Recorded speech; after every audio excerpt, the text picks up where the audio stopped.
A lot of times they just bullshit and they don't have the offers, and they come back and they sign with you because they never had that in the first place. We deal with procurement a lot, and these people get compensated on how much money they end up saving the organization, right? So they won't hit their bonuses. And sometimes they just bullshit so hard that you can end up telling. One of them came back to me pretty much quoting how they got other quotes and they can do it for a fraction of the cost. Literally, it was a fraction of the cost. So I was like, all right. So I looked at that number and I sat there on the phone with them and I was like, this ends up being around $20 an hour.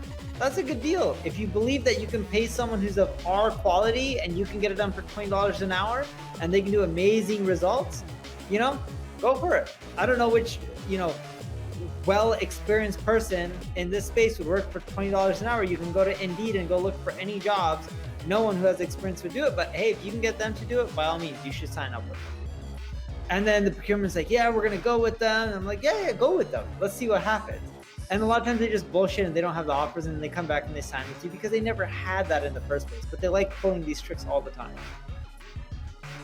Procurement is a real problem. There's a song by Rage Against the Machine, and I would have to listen to it before I go into a big account where I knew.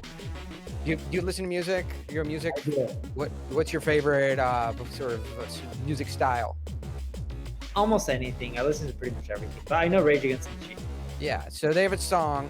I'm not going to sing it because I'm not a great singer, but so I'd listen over and over, and the lyrics just go, I won't do what you told me. And that's not like, they don't say it just once. They say it like, that's the whole song, right? They say it 100 times in the song, and it's going to have electric guitar and just sears in your mind. And I would have to listen to that song in which they say that line 100 times over before I go into an account where I knew that I would be needy. And a lot of it is just in your own head.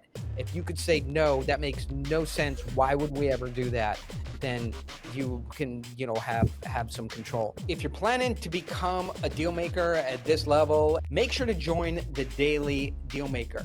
We get into one little piece of this daily, and so you're just stacking and stacking and stacking these tools and tactics and strategies until they come out of you as naturally as they come out of me and the people that I work with. Add the tips, tools, strategies, tactics a little bit every day, and by the end of a year, you'll be a totally different, new, improved person and a very strong deal maker.